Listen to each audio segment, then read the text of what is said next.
My name is Rebecca Mitchell, and the night my father called me the disappointment at our family dinner, I smiled through every word while my world quietly shattered.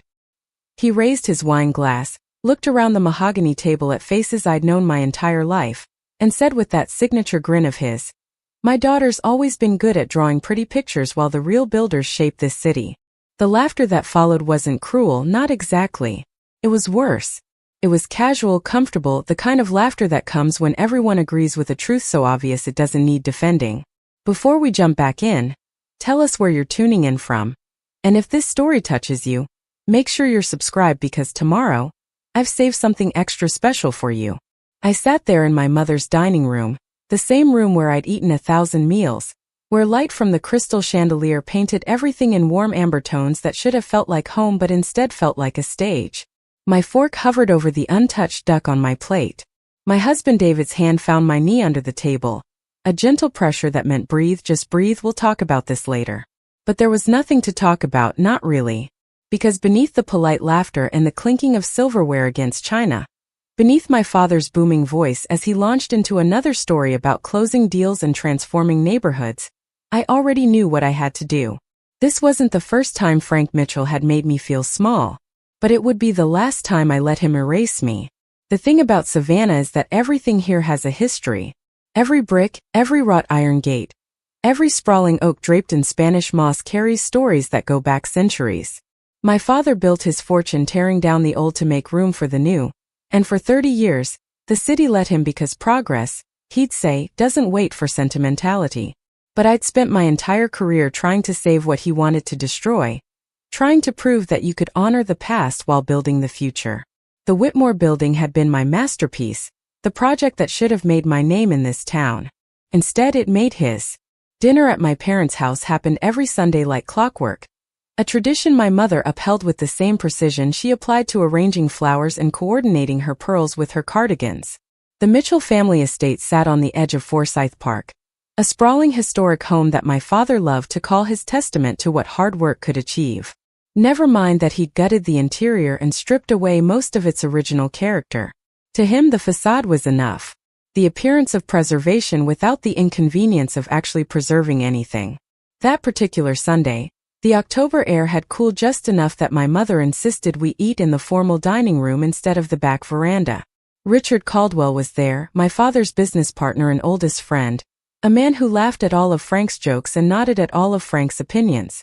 My brother James had canceled last minute, some excuse about his kids having soccer tournaments, which meant it was just the 5 of us. Me, David, my parents, and Richard. A small audience, but large enough for my father to perform. The conversation had started innocently enough. My mother asked about David's work on the new hospital expansion, and he'd explained some complicated structural challenge they were solving. My father had listened with that expression he reserved for topics that bored him, the one where his eyes glazed slightly but his posture stayed engaged. Then Richard had mentioned seeing an article about the Whitmore Building in Southern Architecture magazine, how it was being featured as a model for adaptive reuse projects across the region. That's when my father had seized the opening. He'd launched into the story of how he'd saved the Whitmore, how everyone on the city council had wanted to demolish it, how he'd fought to preserve this landmark and transform it into something the community could actually use. He described the challenges, the innovation required, the vision it took to see past the decay to the possibilities. He talked about the awards he'd received, the recognition from the Georgia Historical Society, the way the project had elevated Mitchell Development's reputation from simple construction to thoughtful urban renewal. I'd heard this speech before. Many times. At charity galas and ribbon cuttings, in newspaper interviews and podcast features. Each time the story grew more polished, more heroic, more completely his. And each time, I felt myself disappearing a little more from the narrative, like a photograph left too long in the sun.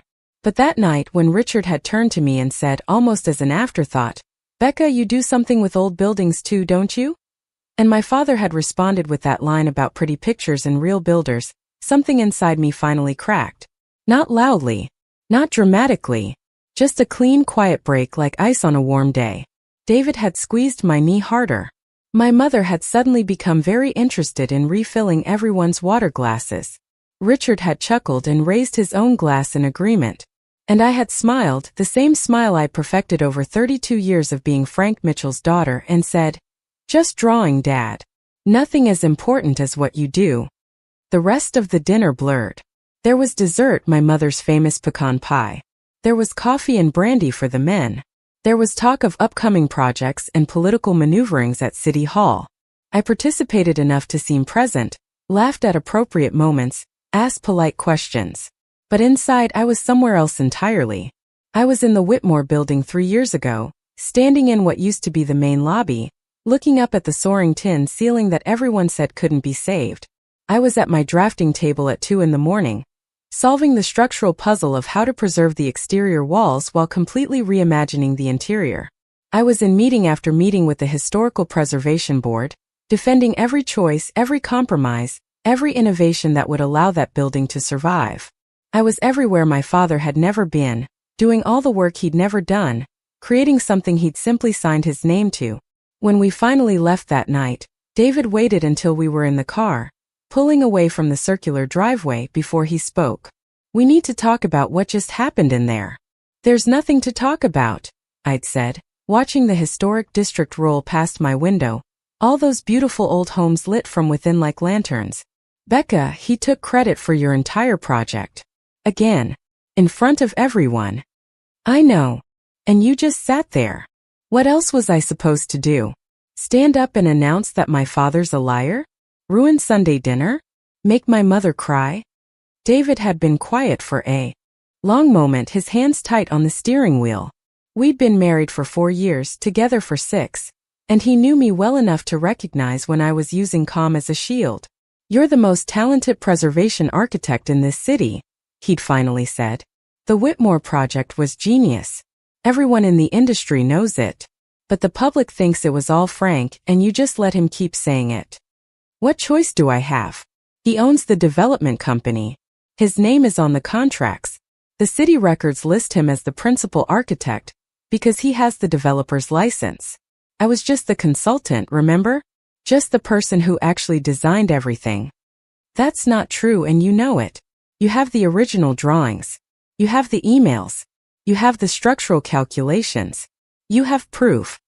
Proof doesn't matter when no one wants to see it." I turned to look at him then, this man who'd stood beside me through everything, who'd believed in my work even when my own family dismissed it. "David, my father has spent 3 decades building his reputation in this town. He sits on boards. He golfs with the mayor. He donates to every campaign and every charity. Who's going to believe me over him? Who's going to care?" He'd pulled into our driveway then, our small townhouse in the Victorian district that we'd restored ourselves, and turned off the engine. In the sudden silence I could hear the wind moving through the live oaks, that particular savanna sound that's like breathing. "I care," he'd said quietly, "and I think you care more than you're admitting. I saw your face tonight when he said that. You're done pretending this doesn't hurt." He was right, of course. I was done, but I didn't know yet what being done actually meant, or what I was going to do about it. I just knew that something fundamental had shifted, that the version of me who'd walked into that dinner was not the same version who'd walked out. The Whitmore building sits on the corner of Broughton and Whitaker, a 4-story brick structure that had been slowly dying for 20 years before I saved it. Built in 1892 as a commercial building, it had housed everything from a department store to insurance offices to a failed nightclub. By the time the city started seriously discussing its fate, it was a decaying shell with a collapsed roof, water damage on every floor, and a facade so deteriorated that chunks of decorative terracotta would occasionally fall onto the sidewalk below. The city council had voted twice to demolish it. The cost of restoration, they argued, far exceeded the value of the building. It sat in a prime location, and several developers had already submitted proposals for what they could build on that lot once the Whitmore was gone. My father had been one of them. Mitchell Development had drawn up plans for a sleek mixed-use tower. Preparing and narrating this story took us a lot of time, so if you are enjoying it, subscribe to our channel. It means a lot to us. Now back to the story. All glass and steel and modern lines that would have looked impressive in Atlanta or Charlotte, but completely wrong in historic Savannah. I'd been working for a small preservation firm at the time, fresh out of graduate school with a master's degree in historic preservation and more passion than sense. When I'd heard the city was accepting final proposals for alternatives to demolition, I'd spent 6 weeks working on nothing else.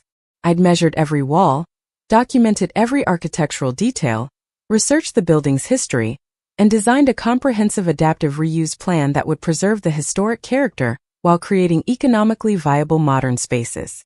My proposal had been thorough, innovative, and expensive. Too expensive, the city council said. They'd thanked me for my enthusiasm but explained that dreams didn't pay for structural repairs. That's when my father had approached me with his offer. Mitchell Development would fund the project and handle the construction, but I would be the preservation consultant, the one who made sure the historic elements were properly restored. It would be a collaboration, he'd said.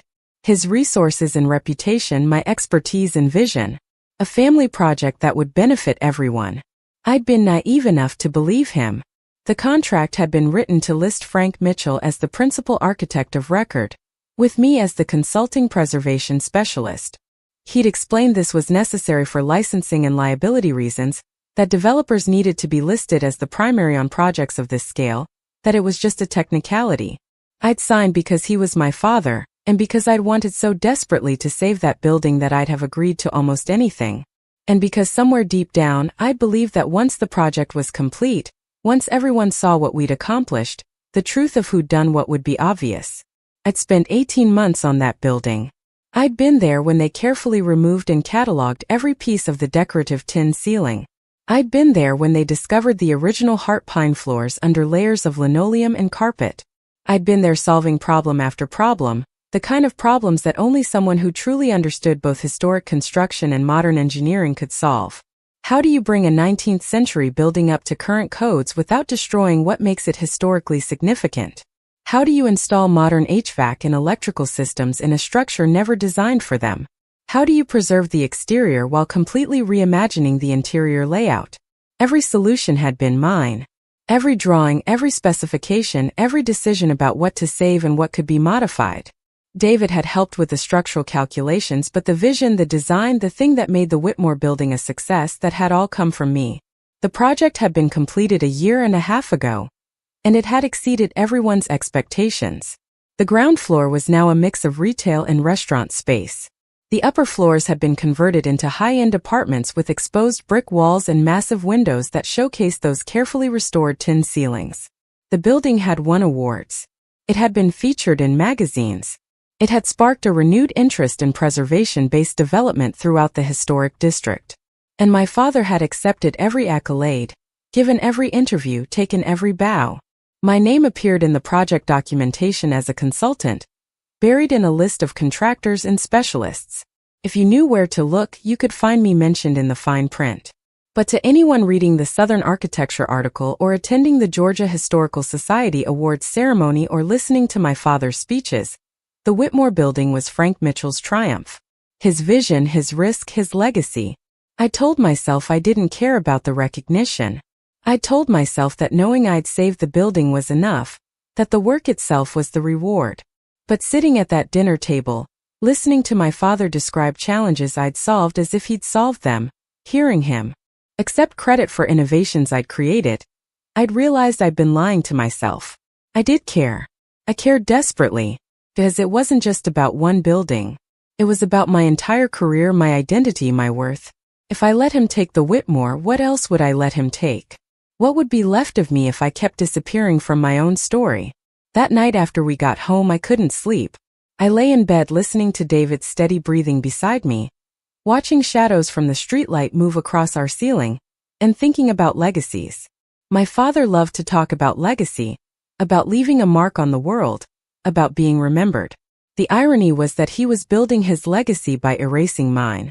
Around 3 a.m, I got up and went to my home office, a converted bedroom where I kept all my project files. I pulled out the Whitmore folder, thick with drawings and photographs and documentation. I spread it across my desk and looked at my own handwriting on the structural notes, my signature on the original concept drawings, the timestamps on the digital files that proved when I'd created them. It was all there, a complete record of what I'd actually done. But David had been right earlier. Having proof didn't matter if no one ever saw it. And who was going to see it? Who was going to care enough to look past Frank Mitchell's reputation and ask questions about who really designed his most celebrated project?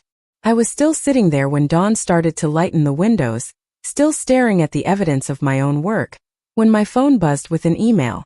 The sender was listed as M. Webb, an address I didn't recognize. The subject line was simple. The Whitmore wasn't his first. I opened it with shaking hands. The message was brief, just 3 sentences. Your father has been taking credit for other people's work for 20 years. I have documentation. If you want the truth, meet me at River Street Cafe tomorrow at noon. There was no signature, no explanation, nothing to tell me who this person was or why they were contacting me. But somehow I knew this message was real, and that opening it had just changed everything. I didn't sleep at all that night. I read the email 17 times, each time finding new questions buried in those 3 simple sentences. Your father has been taking credit for other people's work for 20 years. 20 years meant this went back to before I was even out of high school, back to when Frank Mitchell was just beginning to build the reputation that now made him untouchable in Savannah's development circles. I have documentation. What kind of documentation? Old contracts? Testimonies? Proof that would hold up under scrutiny? Or just rumors and circumstantial evidence? If you want the truth, meet me at River Street Cafe tomorrow at noon. Why there? Why noon? And most importantly, who was M. Webb? I spent the hours before dawn searching for that name online. Marcus Webb, attorney in Atlanta. Michelle Webb, real estate agent in Charleston. Martin Webb, retired professor at Georgia Southern. None of them seemed connected to architecture or development or my father. I tried searching for the email address itself, but it came up empty, probably a temporary account created just to contact me. Whoever this person was, they'd been careful. They didn't want to be traced until we met face to face.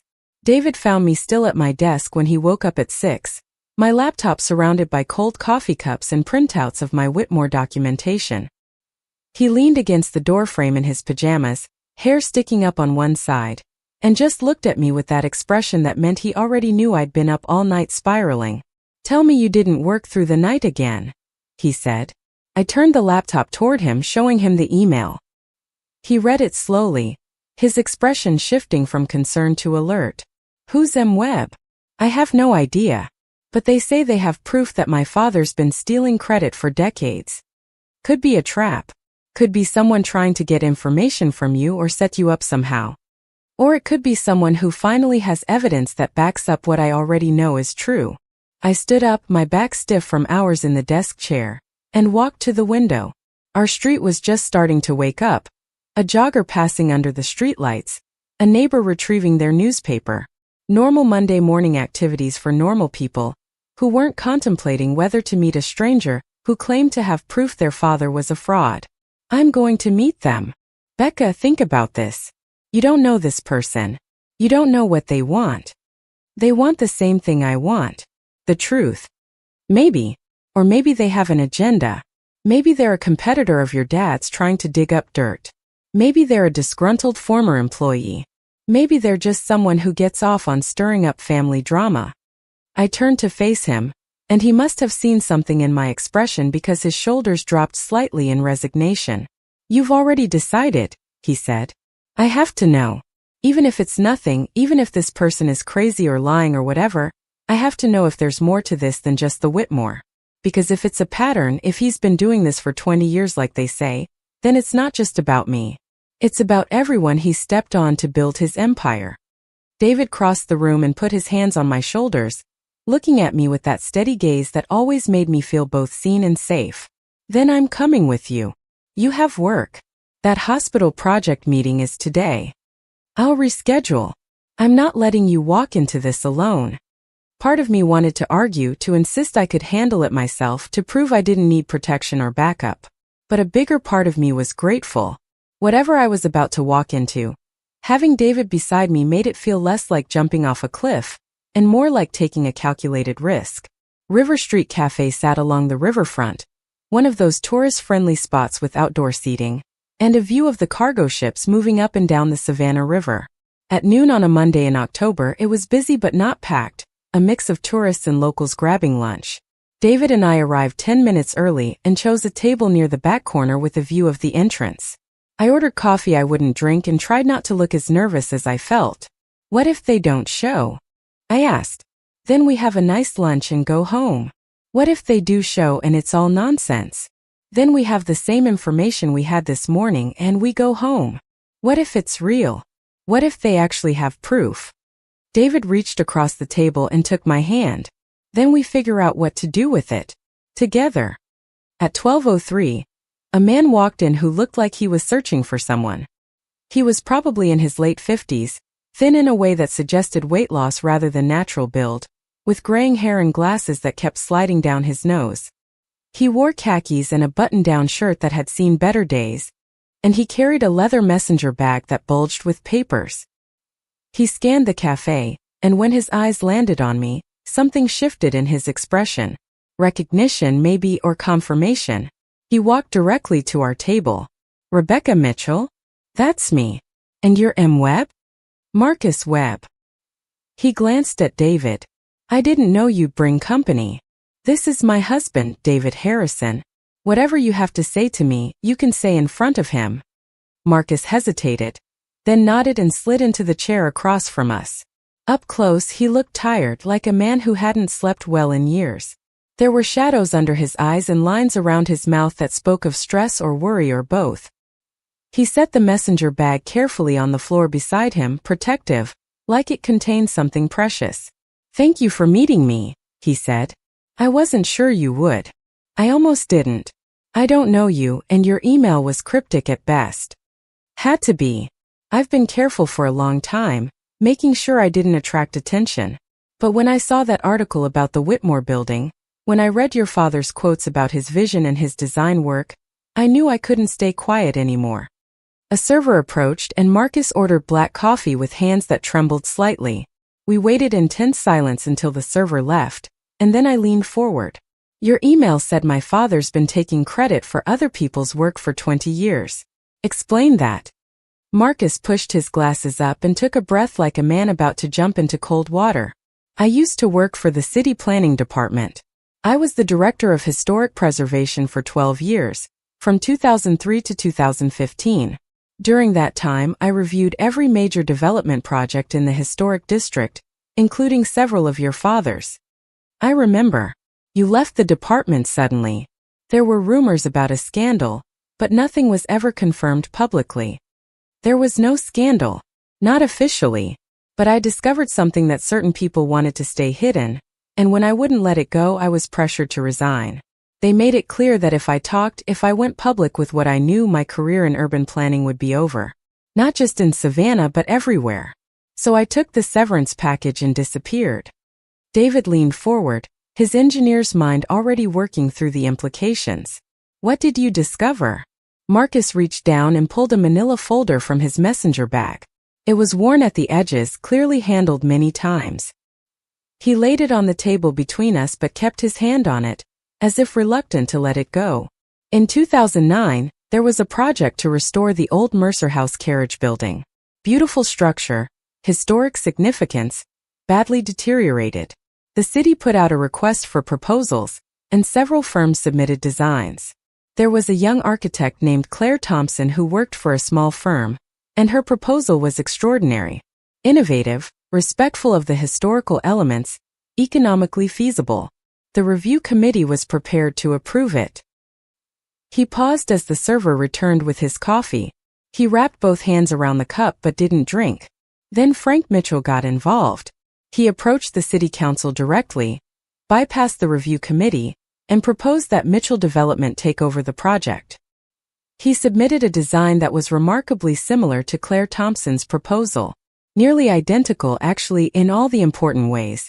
But he had the political connections and the financial backing, and the city council approved his version instead. That's not unusual, David said carefully. Designs get modified and resubmitted all the time in development. Similar solutions to the same problems. Except Mitchell's submission came 2 weeks after Claire Thompson's proposal was reviewed by the committee, and I had access to both the original submission files and the metadata on the digital drawings. Claire's were dated March 15th. Mitchell's were dated March 28, but the metadata showed they were created on March 16 using files that had originally been created by Claire's computer. I felt something cold settle in my stomach. He copied her work. He didn't just copy it. He modified it just enough to make it look different on the surface, then submitted it as his own. Claire tried to fight it, claimed intellectual property theft, but she was a junior architect at a small firm going up against Frank Mitchell. The city's legal department reviewed her complaint and said there wasn't enough evidence to prove theft, just unfortunate similarities. Her firm dropped her rather than fight Mitchell's lawyers, and she left Savannah. Last I heard, she was working at a firm in Nashville, and she never took on another historic preservation project. Marcus opened the folder and spread papers across our table. I saw architectural drawings, email printouts, official city documents stamped with dates and signatures. He pointed to one drawing, then another, showing how specific design elements matched between the two proposals. This was the first time I noticed it, he continued. But once I started looking, I found more. In 2011, there was the Cotton Exchange renovation. In 2013, the old fire station conversion. Each time, a talented but less established architect would submit a strong proposal, and each time Mitchell Development would somehow end up with a remarkably similar design getting approved instead. The pattern was clear once you knew to look for it. Why didn't you go public with this? I asked, even though I thought I already knew the answer. I tried. I compiled all the evidence and took it to the city manager. I explained the pattern, showed the documentation, made the case that the city was enabling intellectual property theft. I was told that my concerns were noted and that they'd look into it. 2 weeks later, I was called into a meeting with the city attorney, the city manager, and a representative from Mitchell Development. They explained that I was making serious accusations against a pillar of the Savannah business community, based on circumstantial evidence and unfortunate coincidences. They said that if I continued pursuing this, they'd have no choice but to investigate whether I had personal or financial motivations for trying to damage Frank Mitchell's reputation. The implication was clear. Drop it or lose everything. So you resigned, David said. I took early retirement with a generous severance package and signed a non-disclosure agreement. For the past 10 years, I've watched Frank Mitchell win awards and give speeches and build his legend, and I've stayed quiet because I had a family to support and a reputation to protect. But when I saw that article about the Whitmore building, when I read Mitchell claiming credit for innovations and solutions that sounded nothing like his previous work, I started digging. And I found you. He pulled out another folder. This one newer, and slid it toward me. These are the original concept drawings for the Whitmore project, as submitted to the City Planning Office for preliminary review. They're dated 2 years before Mitchell Development officially took on the project. They're signed by Rebecca Mitchell, preservation consultant, and they show a design that's essentially identical to what was eventually built. I opened the folder with shaking hands. There were my drawings, the ones I'd created when I was still working at the small preservation firm, the ones I'd submitted as part of that initial proposal that the city had rejected as too expensive. I'd forgotten about these. I'd assumed they'd been lost in city files somewhere, irrelevant once my father's project had been approved. How did you get these? I whispered. I still have friends in the planning office, people who remember when things were done differently, who aren't entirely comfortable with how cozy the relationship between Mitchell Development and City Hall has become. When I asked if anyone had archived copies of the original Whitmore proposals, someone quietly made copies for me. Technically, they're public record, but practically, they're buried deep enough that no one looks for them. I stared at my own signature on those old drawings, at the date stamp showing I'd created them 3 years ago, and felt the full weight of what Marcus was telling me. My father hadn't just taken credit for my work on the Whitmore. He'd taken my actual design, my original proposal, and resubmitted it as his own project after the city had rejected my version for lack of funding. He'd used his political connections and his company's resources to make my vision happen, then erased me from the story entirely. There are others, Marcus said quietly. At least 5 other projects over the years where the same pattern appears. Young architects submit proposals, Mitchell Development comes in with similar designs, the original architects get pushed out or bought out or intimidated out. Your father has built his reputation as a visionary developer by systematically stealing other people's visions. David's hand found mine under the table, squeezing hard. I couldn't look at him. I couldn't look at Marcus. I could only stare at those drawings and feel the full scope of the betrayal crystallizing into something sharp and undeniable. "Why are you showing me this?" I finally asked. "Why now?" "Because you have something the others didn't. You're his daughter. You have access to his company files, his personal papers, his computers.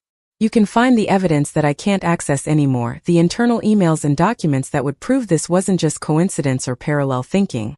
You can build a case that might actually stick. You want me to investigate my own father. I want you to expose a pattern of theft that's been destroying careers and corrupting the development process in this city for 2 decades. But yes, that means investigating your father. And I understand if you can't do that. Family loyalty is powerful, and Frank Mitchell is your father. But he's also the man who stole your work, who humiliated you at a family dinner, who's built his entire legacy on other people's talent. You have a choice to make about whether you can live with that." The cafe noise seemed very far away suddenly.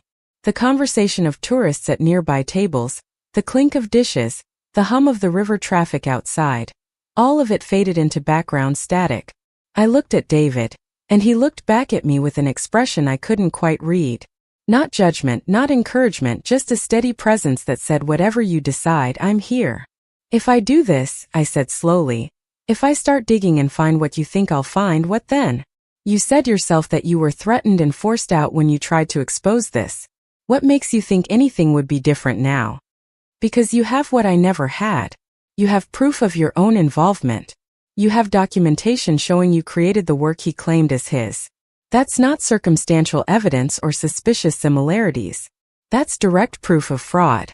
And if you can connect your case to the others, show a pattern of behavior rather than a single incident, it becomes much harder to dismiss as a misunderstanding or a family dispute.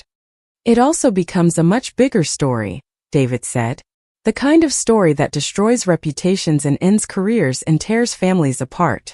"Yes," Marcus agreed. "It does. Which is why I'm not telling you what to do. I'm giving you information and letting you decide what to do with it. But I want you to know that if you decide to pursue this, you won't be alone. There are other people who've been waiting for someone with the standing and the evidence to finally hold Frank Mitchell accountable. I can connect you with them. I can help you build the case. But only if you're willing to see it through, regardless of what it costs." I gathered up the papers slowly, looking at each one. My drawings. Claire Thompson's designs. Email chains showing suspicious timing. City documents with telling dates and signatures. It was all there. A roadmap to my father's deception laid out in black and white. "I need to think about this," I said. "I need to go home and process what you've told me and figure out if I can actually do what you're suggesting." "Of course. Take whatever time you need." "But Rebecca," Marcus leaned forward, his voice dropping to something urgent and almost pleading, "don't take too long. Your father is working on his memoir. He's planning a book about his career, his projects, his philosophy of development. I've heard he's already met with publishers. If that book comes out with the same lies and stolen credit that he's been building his reputation on for years, it becomes much harder to challenge the narrative. The public story solidifies into accepted history." That detail hit me harder than anything else he'd said. A memoir. My father was writing a memoir where he'd immortalize all his supposed achievements in print, creating a permanent record of lies that would outlive us all. I thought about future generations reading that book, architects and developers studying his supposed innovations, my own eventual children or grandchildren seeing their grandfather celebrated for work he'd stolen, including work he'd stolen from me. "How do you know about the memoir?" I asked. "He mentioned it in an interview with the Savannah Business Journal last month. Said he wanted to leave a legacy for future generations, share the lessons he'd learned, inspire the next generation of developers." The article made it sound like he was already well into writing it. David and I left the cafe an hour later with Marcus's folders tucked into my bag, and his phone number saved in my contacts. We walked along the riverfront in silence, watching the container ships move slowly down the river, watching tourists take selfies in front of the historic buildings that lined the street. Every one of those buildings had a story, had architects and builders and visionaries who'd created something that lasted. How many of those stories had been corrupted or erased or stolen? How many Frank Mitchells were there in the world, building reputations on other people's work? What are you thinking? David finally asked. I'm thinking about what my mother said once years ago. I must have been in high school, and I'd asked her why she never pursued her own career after she had kids. She said that sometimes in a marriage one person's dreams get priority, and you have to decide if you can live with that. I remember thinking it was the saddest thing I'd ever heard. And now I'm wondering if I've been doing the same thing my whole life. Letting my father's dreams take priority. Letting his version of events become the accepted story. Staying quiet because speaking up would be inconvenient or uncomfortable or disloyal. We reached our car, but I didn't get in.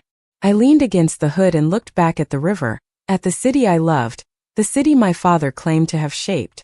20 years, I said. Marcus said 20 years of this. How many architects had their careers derailed? How many brilliant designs got credit stolen? How many people stayed quiet because they couldn't fight him? And how many people are going to get hurt if you do fight him? David asked gently. Your mother. Your brother. The people who work for Mitchell Development. Your own career and reputation. This isn't just about exposing one man's lies. It's about dismantling everything he's built, and a lot of people have their lives tied up in that. I know. Believe me, I know. But David, if I don't do this, if I just let it go and move on, what does that make me? I spent 18 months saving the Whitmore building, pouring everything I had into that project, and he took it like it was nothing. Like my work was his to claim, like my career was just a stepping stone for his legacy. And apparently he's been doing that to people for 2 decades, and everyone just lets him because he's powerful and connected and untouchable. So what do you want to do? I looked at my husband, this good man who'd stood beside me through everything, who'd held my hand under dinner tables and squeezed my knee when my father dismissed my work and stayed up late helping me solve structural equations for buildings I was trying to save. I thought about the life we'd built together, the home we'd made, the future we'd planned. And I thought about living the rest of that life knowing I'd had a chance to demand the truth and chose comfort instead. I want to find out if Marcus is right, I said. I want to look at my father's files and see if there's evidence of what he's been doing. And if there is, if it's all true and provable and real, then I want to make sure the truth doesn't stay buried anymore. Even if it destroys your relationship with your father? There's no relationship to destroy. Not a real one. Real relationships aren't built on lies and theft and humiliation. Whatever I had with my father ended the night he called me a disappointment for doing work he was simultaneously stealing credit for. I just didn't fully realize it until now. David nodded slowly, then straightened up and opened my car door. Then let's go home and look at those files. Let's see what we're really dealing with before we decide the next step. That night we spread Marcus's documentation across our dining room table, like we were preparing for a trial. Which I supposed we were. There were the architectural drawings, showing the clear similarities between original proposals and Mitchell Development's final projects. There were the dates and metadata proving the timing of file creation.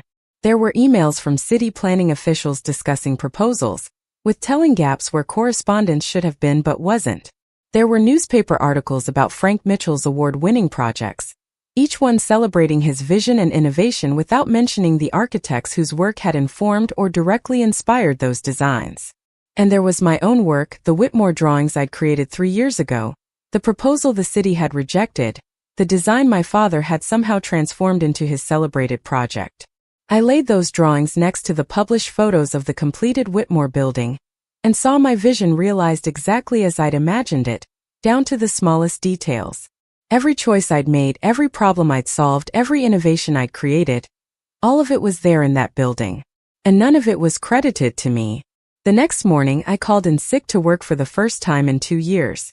David did the same, and we spent the day doing something I'd never imagined I'd do. We broke into my father's office at Mitchell Development Corporation. Not literally broke in. I still had my key card from consulting on the Whitmore project, and security knew me well enough that they didn't question why Frank Mitchell's daughter was stopping by on a Tuesday morning. I told the receptionist I needed to pick up some old files my father had mentioned, smiled in that easy way that said this was routine and unremarkable, and walked straight to the executive suite like I belonged there. My father was at a city council meeting until at least 2 o'clock. His assistant Patricia had mentioned it at Sunday dinner, complaining about how these budget sessions always ran long. That gave us roughly 4 hours to search his office for evidence of 2 decades of theft. David stayed by the door watching the hallway, while I sat down at my father's massive oak desk and opened his computer. I knew his password because he'd never bothered to change it from the default the IT department had set up years ago. Franklin 1959, his first name and birth year. For a man so concerned with building an untouchable reputation, he was remarkably careless about digital security. His desktop was organized the same way his physical office was, everything labeled and categorized and filed with military precision. There was a folder labeled Projects, subdivided by year. Another labeled Contracts. Another labeled Awards and Recognition. And buried near the bottom, one labeled Personal Archive.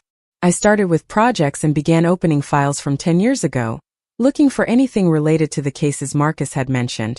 The Cotton Exchange renovation from 2011. I found the folder easily enough, filled with final drawings and contracts and correspondence with the city.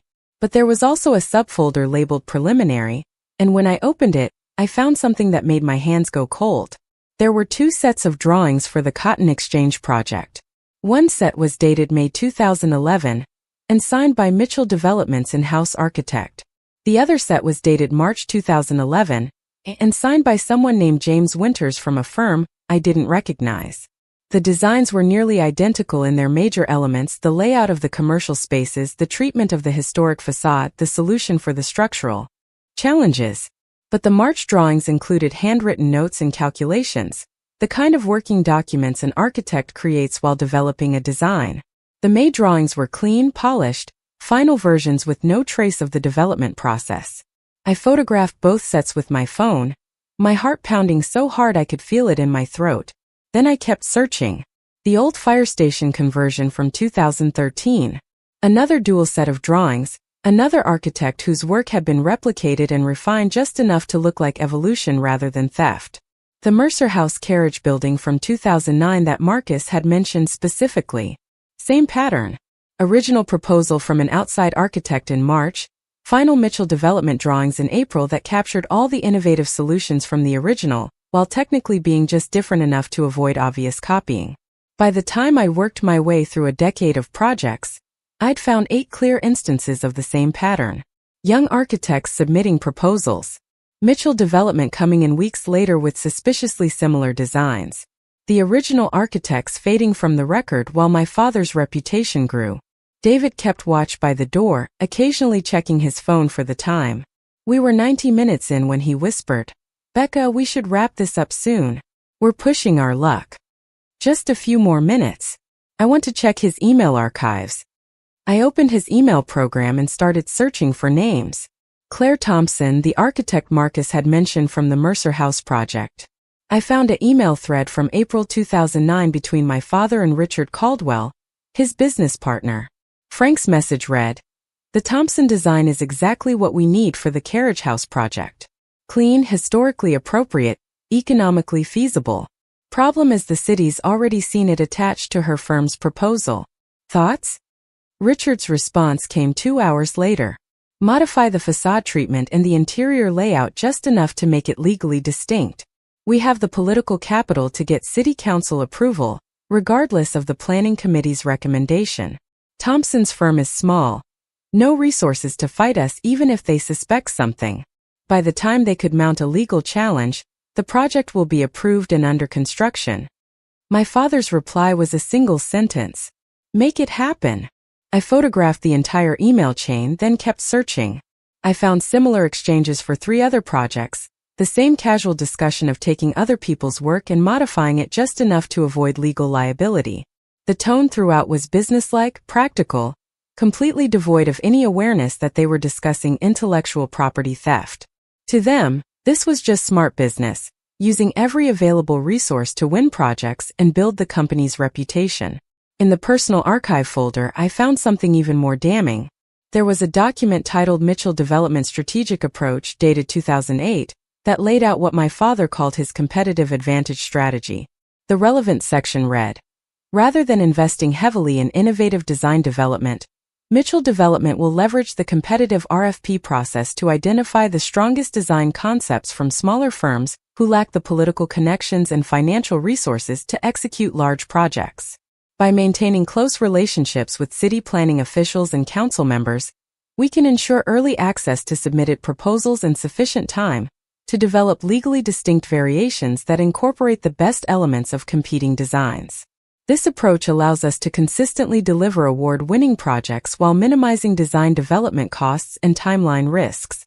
It was all there. A written strategy document describing exactly what Marcus had accused my father of doing, framed as legitimate business practice rather than theft.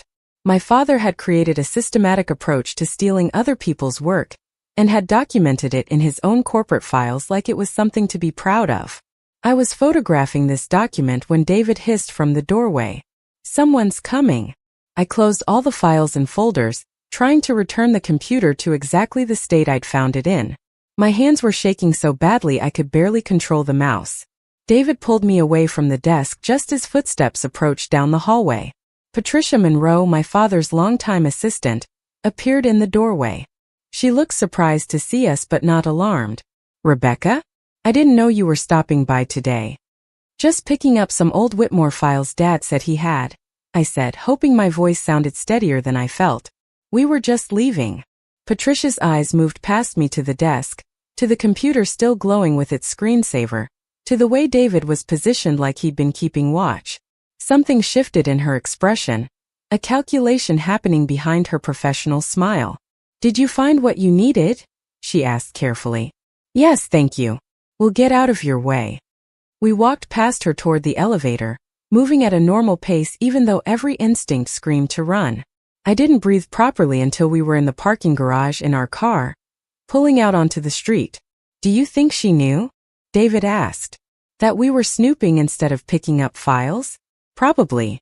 Whether she'll mention it to my father is another question. If she does, he'll know you're looking into his projects. He'll have time to prepare, to hide evidence, to build his defense." "I know. But David, I found it. Everything Marcus said was true. There are files documenting years of this. Email chains where he and Richard discuss stealing designs. A strategy document that literally describes their approach to taking other people's work. It's all there." I pulled out my phone and showed him the photos I'd taken. He scrolled through them slowly, his expression growing darker with each image. When he finished, he handed the phone back and sat in silence for a long moment. "This is worse than I thought," he finally said. "This isn't opportunistic theft or a few questionable decisions. This is systematic corporate policy." He built his entire business model around stealing from people who couldn't fight back. "And now I have proof." "Now you have proof that you obtained by accessing his private computer without permission. A lawyer would call that inadmissible evidence, possibly illegal search and seizure. I'm his daughter, and I used a key card he gave me to access an office where I've worked as a consultant. That's not breaking and entering. It's also not the kind of evidence that would hold up in court if it came to that. You need Marcus's documentation, the public records, the pattern across multiple projects. Your father's internal files might show intent, but they're not enough on their own." He was right, and I knew. But seeing those files, reading those emails, understanding the full scope of what my father had been doing, it had changed something fundamental in me. This wasn't just about the Whitmore anymore, or even about my own stolen credit. This was about 2 decades of young architects having their careers destroyed, their best work stolen, their confidence shattered. This was about a corrupt system where political connections mattered more than talent, where small firms couldn't compete with developers who cheated, where the same old names won the same old awards while actual innovators disappeared. We drove home in silence, and I spent the rest of that afternoon organizing everything I had. Marcus's files in one pile, my photographs of my father's documents in another, my own Whitmore documentation in a third. I created a timeline showing project after project following the same pattern. Young architect submits proposal. Mitchell Development submits similar design weeks later.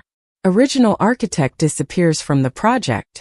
My father wins awards and recognition. By evening, I had a comprehensive case documenting systematic theft spanning from 2009 to the present. I had names of at least 8 architects whose work had been stolen. I had email evidence showing intent and planning. I had my father's own strategy document describing his approach. And I had my personal experience with the Whitmore, complete with my original drawings proving I designed the project he'd claimed as his masterpiece. What I didn't have was any idea what to do with all of it. David made dinner while I sat at the dining room table staring at the assembled evidence. He set a plate in front of me that I barely touched. Finally, he sat down across from me and said what we'd both been thinking. If you take this public, there's no going back. Your father's career will be over. His reputation will be destroyed. Mitchell Development will probably fold or have to be completely restructured. Your mother will be devastated. Your brother will have to choose sides. Your entire family will be torn apart. I know.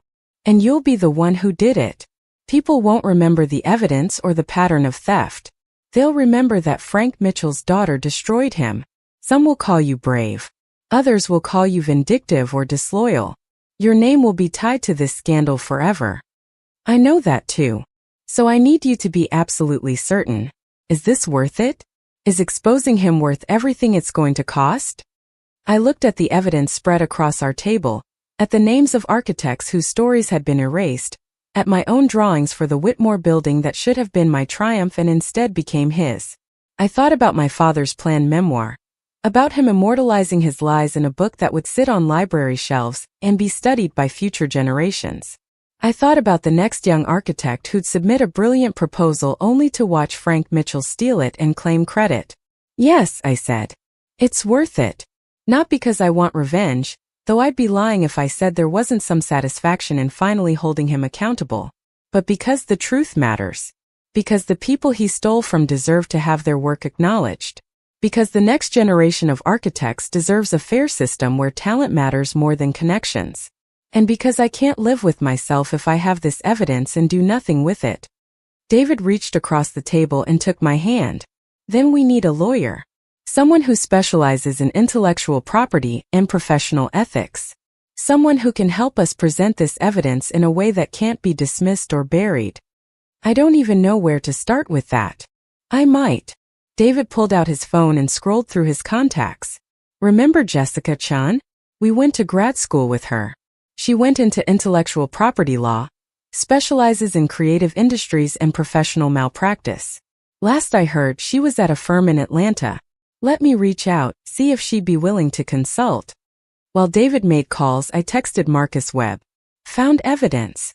Worse than you thought. We need to talk. His response came almost immediately. Tomorrow. Same place. 10 a.m. The next morning, David and I met Marcus at a different location, a quiet park near the Bonaventure Cemetery where early morning joggers and dog walkers provided cover, but the spaces between benches offered privacy. Marcus arrived carrying the same worn messenger bag, but now he looked energized rather than exhausted, like a man who'd been carrying a burden for years and could finally see the possibility of setting it down. I showed him everything I'd found. He went through each photograph methodically, occasionally pausing to make notes or ask clarifying questions. When he got to the strategy document, his hands tightened on the paper. This is it, he said quietly. This is what I could never prove. I knew there had to be something like this, some internal acknowledgement of what they were doing. But I never had access to Mitchell Development's files. You found the smoking gun. Except I found it by accessing my father's computer without explicit permission. David says that makes it legally problematic. Maybe for a criminal case. But we're not building a criminal case. We're building a case for professional ethics violations, for civil liability, for public exposure. The standards of evidence are different. And combined with the public records I already have, with the testimony of the architects whose work was stolen, with your own documentation of the Whitmore project, this creates an undeniable pattern. He pulled out a list from his bag. I've spent the last 10 years tracking down the architects your father stole from. Most of them have moved on, built careers elsewhere, decided fighting wasn't worth the cost. But I've stayed in touch with several of them. Claire Thompson from the Mercer House project. She's in Nashville now, but she's never forgotten what happened. James Winters from the Cotton Exchange. He left architecture entirely, but he kept all his documentation. There are others. If we approach them with your evidence, with proof that this was systematic rather than isolated incidents, some of them might be willing to come forward. And then what? I asked. We go to the media? File a lawsuit? Report him to the State Architecture Board? All of the above eventually. But first we need to document everything thoroughly. We need statements from the other architects. We need expert analysis comparing the stolen designs to the final Mitchell development projects. We need to create a case so comprehensive and well documented that it can't be dismissed as a family dispute or sour grapes from failed competitors.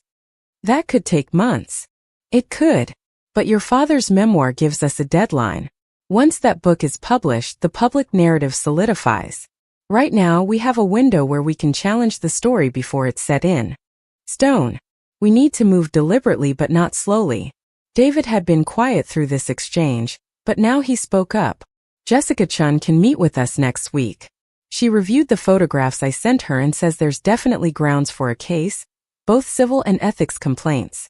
But she wants to see all the documentation before she commits to representing anyone. She's making it clear this would be a high-profile, contentious case that could drag on for years. Years, I repeated. The word felt heavy. Years of legal battles, years of family division, years of being known as the daughter who destroyed her father. But also potentially years of other architects coming forward, of the truth finally being acknowledged, of a corrupt system being exposed and possibly reformed.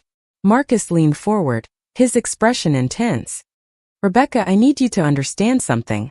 When I tried to expose this 10 years ago, I was one person with circumstantial evidence and no personal stake in any of the stolen projects.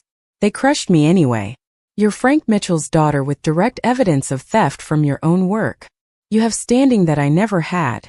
But they're going to come after you harder than they came after me. Your father will use every connection, every dollar, every piece of leverage he has. He'll paint you as a disgruntled daughter with father issues. He'll dig into your professional history looking for anything to discredit you. He'll make this personal in ways that will be devastating. I know. Do you? Because I've watched this man operate for 20 years. He doesn't just win, he destroys. Anyone who challenges him ends up discredited, bankrupt, or driven out of town. You think you're prepared for that because he's your father and you know how he operates. But you've never been on the receiving end of his full attention when you're an enemy instead of family. I thought about Sunday dinners, about my father's casual dismissals and public humiliations, about the way he'd stolen my work and called me a disappointment in the same breath. He made me an enemy the night he called me a disappointment while accepting awards for my work. He just didn't realize it yet. Marcus studied me for a long moment, then nodded. All right. Then let's do this properly. I'll start reaching out to the other architects, feeling out who might be willing to participate. David, your lawyer friend needs to see everything, all the documentation from both of us plus Rebecca's new evidence. We'll need her advice on how to structure this, whether we lead with ethics complaints or civil litigation or public exposure. What about going to the city? I asked. They're the ones who approved all these projects. They're the ones whose planning department either missed the pattern or ignored it. Don't they have a responsibility here? The city has a responsibility to protect itself, Marcus said flatly. Going to them first just gives them time to circle the wagons, to claim ignorance, to distance themselves from Mitchell development before the scandal breaks. No, we build the case privately, make it airtight, and then we go public in a way that's too comprehensive and well documented for anyone to bury. Only after there's public pressure and media attention do we approach official channels. We spent another hour going through logistics. Who would contact which architects? How we'd securely share documentation. What timeline made sense for building the case before my father's memoir forced our hand. By the time we left the park, I had a list of tasks and a sense that I'd just committed to something far bigger and more complex than I'd fully understood. On the drive home, David was quiet. I could feel him thinking, processing, worrying. Finally, he said, "Are you going to tell your mother?" The question hit me hard because I hadn't let myself think about it. My mother, who'd spent 40 years standing beside my father, who'd raised us in his shadow, who'd learned to smooth over his rough edges and make excuses for his behavior. My mother, who'd never pursued her own dreams because his took priority. I don't know. Part of me thinks she deserves to know what's coming. But part of me thinks she'll try to talk me out of it, or worse, she'll warn him. She's going to find out eventually. When this goes public, when the accusations start flying and the lawyers get involved, she'll be right in the middle of it whether you prepare her or not. I know. I just don't know how to have that conversation. How do I tell my mother that I'm about to destroy my father's reputation and possibly end their marriage? How do I explain that I'm choosing truth over family peace? Maybe you start by asking her what she knows. Your father's been doing this for 20 years. Your mother's not stupid. She's seen the projects, heard the stories, watched him win awards. Has she ever questioned where the ideas came from? Has she ever wondered why his designs suddenly got so much better around the time he started this systematic theft? I thought about my mother at that Sunday dinner, her jaw tightening when my father called me a disappointment. I thought about her comment years ago about one person's dreams taking priority in a marriage. I thought about the way she always changed the subject when my father started talking about his achievements, the way her smile never quite reached her eyes during his award acceptance speeches. She knows, I said slowly. Maybe not the details, maybe not the full scope, but she knows something isn't right. She's just chosen not to look too closely. Then maybe it's time she did. That evening I called my mother. She answered on the third ring, her voice warm and unsuspecting. We made small talk about the weather and her garden and whether I'd seen the article in the Savannah Morning News about the new development project downtown. Normal conversation, the kind we'd had 1,000 times. Then I said, Mom, I need to talk to you about something important. Can I come by tomorrow when Dad's at work? There was a pause, the kind of pause that happens when someone knows they're about to hear something that will change things. Is everything all right? Are you and David okay? We're fine. But I need to talk to you about Dad. About his projects and his career. It's important. Another pause, longer this time. Rebecca, whatever you're thinking about doing, please think carefully. Your father has worked very hard to build what he has. I know he has, Mom. That's part of what I need to talk to you about. I arrived at my parents' house the next afternoon while my father was meeting with potential investors downtown. My mother met me at the door wearing gardening gloves and an expression that said she'd been dreading this conversation since my phone call. She led me to the sunroom at the back of the house, a space filled with plants and wicker furniture that had always been her refuge from my father's commanding presence in the rest of the house. She poured us sweet tea without asking if I wanted any, a delaying tactic I recognized from my childhood. When she finally sat down across from me, she folded her hands in her lap and waited with the patient resignation of someone who'd known this moment was coming eventually. I spread the documents across the coffee table between us. The photographs of my father's files, Marcus's documentation, my own Whitmore drawings. I walked her through it methodically, explaining the pattern, showing the evidence, describing how many architects had been affected over how many years. She looked at each piece of paper, her expression barely changing, and I realized David had been right. She already knew. When I finished, she was quiet for a long time. She sipped her tea, looked out at her garden, and finally spoke in a voice so soft I had to lean forward to hear her. I found the first evidence about 15 years ago. There was a project, I don't even remember which one now, and Frank was working late at home. He'd left some files on his desk and I saw drawings from 2 different firms for the same building, dated weeks apart but nearly identical. I asked him about it, and he explained that it was normal for ideas to overlap in competitive bidding, that architecture wasn't as original as people thought, that good developers knew how to synthesize the best ideas from multiple sources. She set down her tea with a hand that trembled slightly. I wanted to believe him. It was easier to believe him, because the alternative meant my husband was building our comfortable life on other people's stolen work, and I'd been complicit by enjoying the benefits and never asking hard questions. Mom, why didn't you say anything? To who? To Frank? He'd already explained it away as normal business practice. To the city? I had no proof and no credibility, just a wife questioning her successful husband. To you and James? You were both still in school, still believed your father was a hero. What was I supposed to do? Destroy your image of him with accusations I couldn't prove? So you just accepted it? Her eyes flashed with something between anger and pain. I survived it. There's a difference. Every award ceremony, every newspaper article, every time someone congratulated Frank on his visionary designs, I knew the truth. I knew those visions came from someone else. And I carried that knowledge like a stone in my chest for 15 years while pretending everything was fine. I felt something shift in my understanding of my mother. I'd always seen her as passive, as someone who'd chosen comfort over courage. But now I saw her as someone who'd been trapped, who'd made calculations about what she could live with and what battles were worth fighting. She'd been protecting herself the only way she knew how in a marriage where her husband held all the power, and she'd given up her own career and independence to support his. "I'm going to expose him," I said. "I have a lawyer. I have other architects who are willing to come forward. I have evidence that shows this was systematic and intentional. I'm going to make sure everyone knows what he's been doing." My mother closed her eyes. "I know. I've known since your phone call yesterday that this was coming. And part of me, the part that's been carrying this secret for 15 years, is relieved. But Rebecca, you need to understand what this will do. Not just to Frank but to all of us. Our home is mortgaged against Mitchell Development's assets. Our retirement accounts, our savings, everything is tied to that company and Frank's reputation. If you destroy him, you destroy our financial security. Your brother works for Mitchell Development. His income, his family's stability, all of it depends on that company surviving. So what are you saying? That I should stay quiet to protect the family finances? I'm saying that truth has a price, and you need to decide if you're willing to pay it.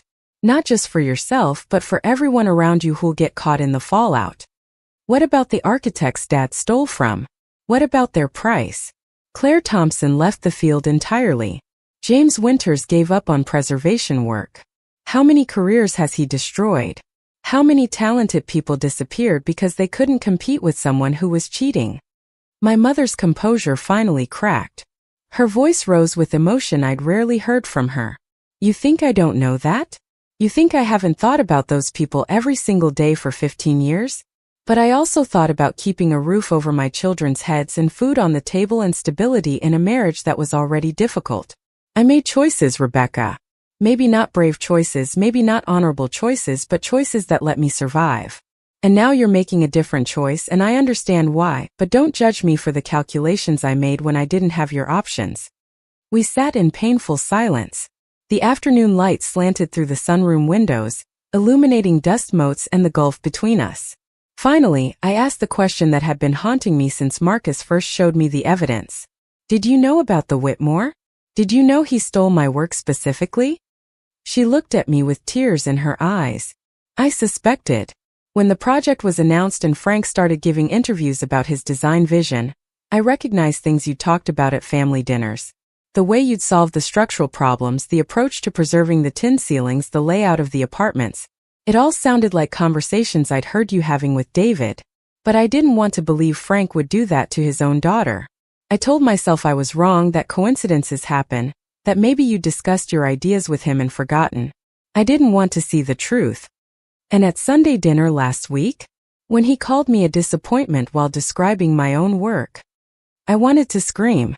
I wanted to stand up and tell everyone in that room what Frank had done, how he'd stolen from you just like he'd stolen from so many others. But I didn't, because I've spent so many years staying quiet that I don't know how to do anything else. I gathered up the documents slowly, putting them back in order. I'm going forward with this. Jessica Chun, the lawyer, thinks we have a strong case for professional ethics violations and possibly civil fraud. Marcus is reaching out to other affected architects. We're building a comprehensive case that documents the pattern across 20 years. And when it's ready, we're going public. When?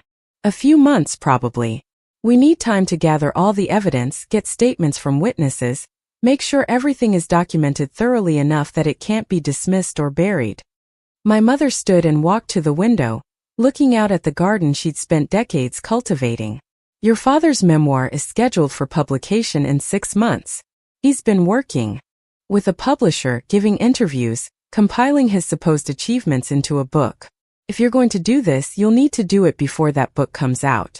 Otherwise, his version becomes the official history. You've been helping him with the memoir. I've been typing his dictated notes and organizing his project files.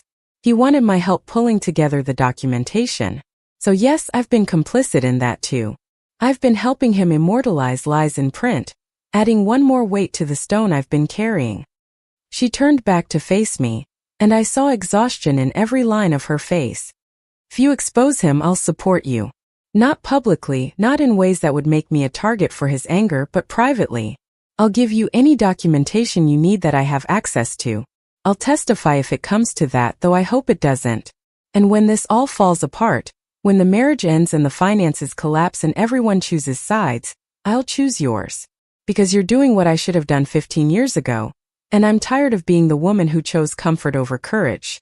I stood and hugged my mother, something we'd never done easily in our family of emotional distance and careful boundaries. She held on to me tightly, and I felt her crying silently against my shoulder.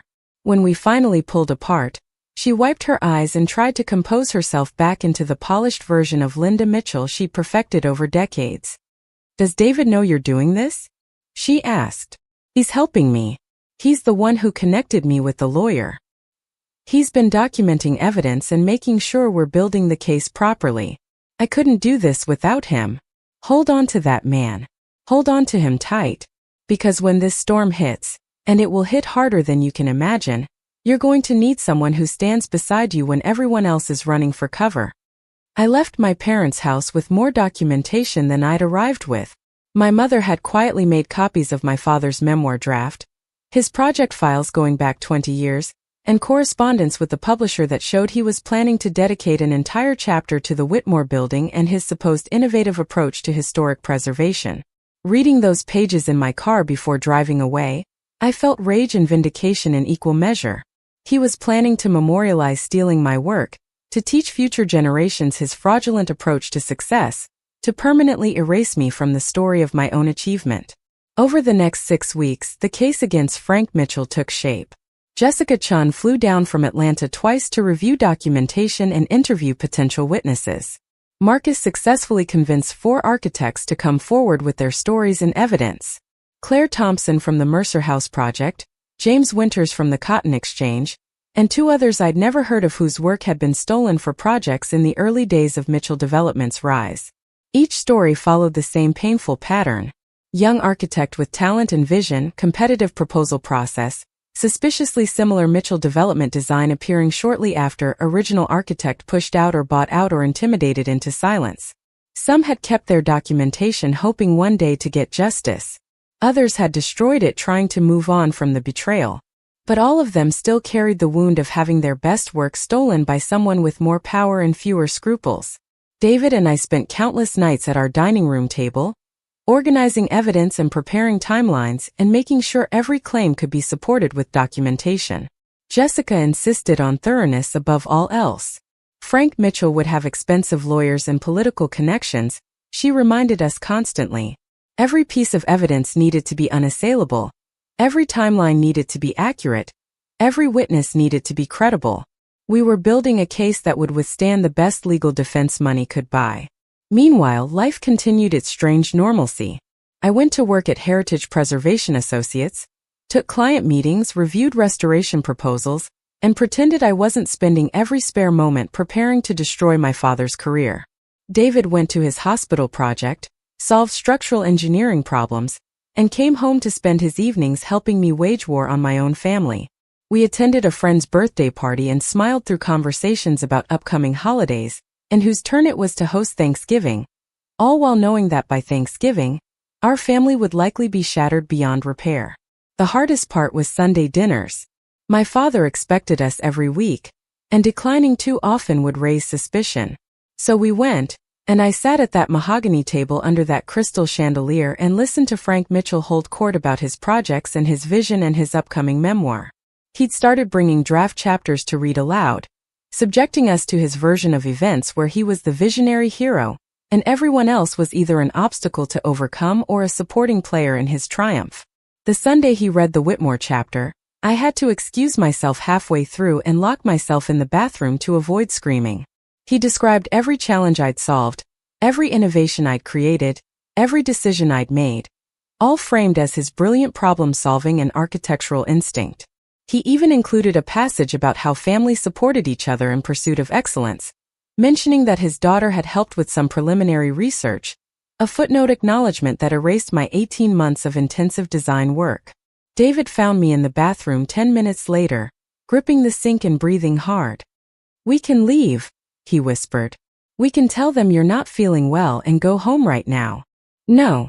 If we leave, he'll know something's wrong. We're too close to finishing the case to risk him getting suspicious and hiding evidence." "Becca, you're shaking. This is destroying you." "What's destroying me is listening to him steal credit for my work, while planning to publish it in a book that will outlast both of us. But in 8 weeks, maybe less, we'll have everything ready.